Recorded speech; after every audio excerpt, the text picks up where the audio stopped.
Okay, so we have a farmer with a ton of land. He's got 110 hectares that he's working with, and he's decided to grow wheat and barley.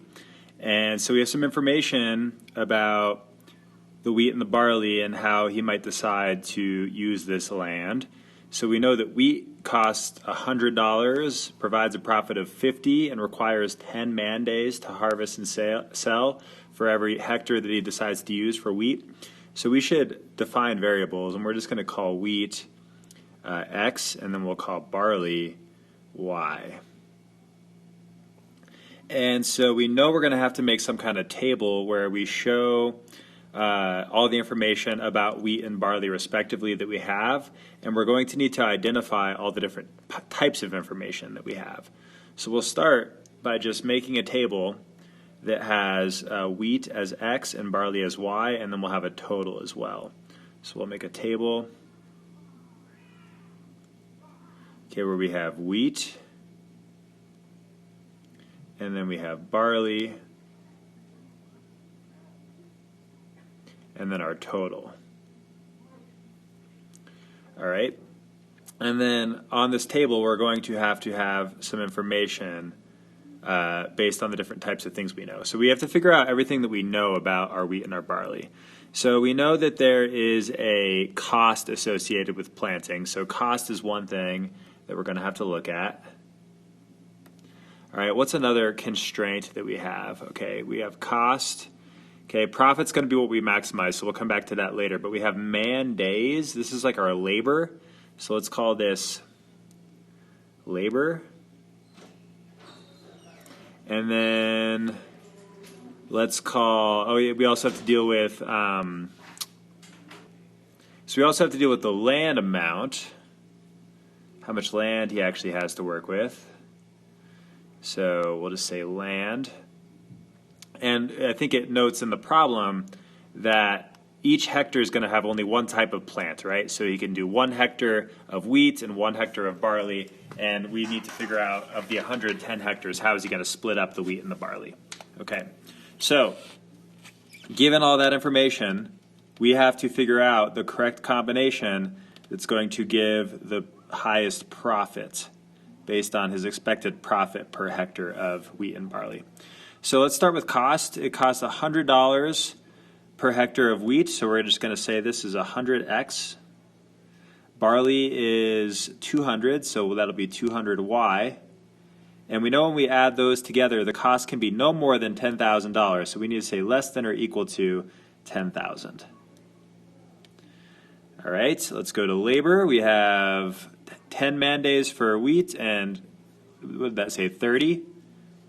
30 for barley, so we have 10x and 30y, and that has to be less than or equal to his 1,200 man days that he has to work.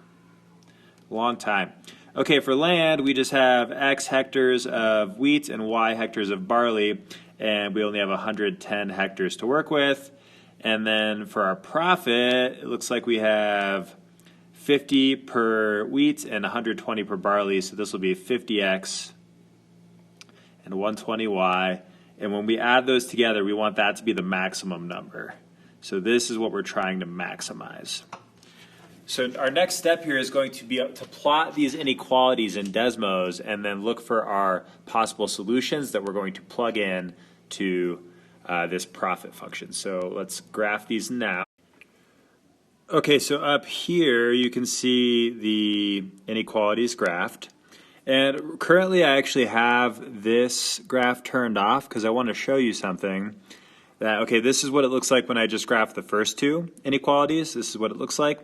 And then when I throw the x plus y less than or equal to 110 on top of it, it doesn't end up actually changing what our possible answers are going to be.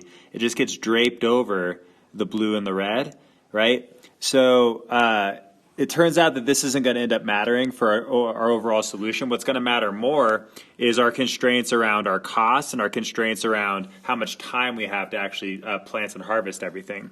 All right, how much land we have is not going to be the constraint that ends up mattering most. And again, I can just see that by graphing this.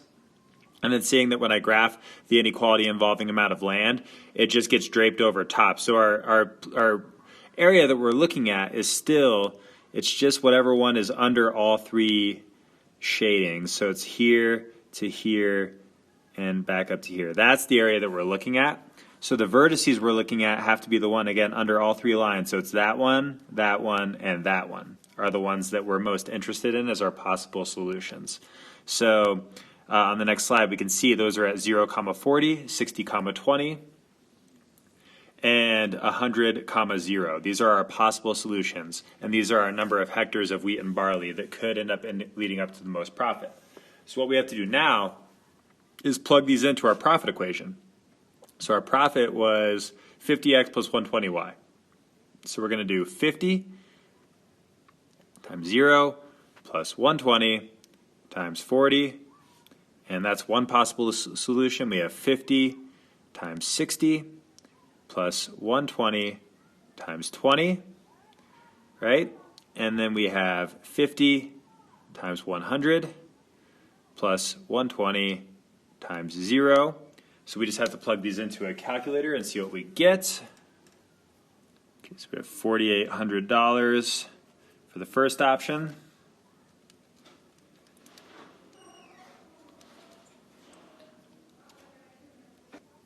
Second option gives us 5,400.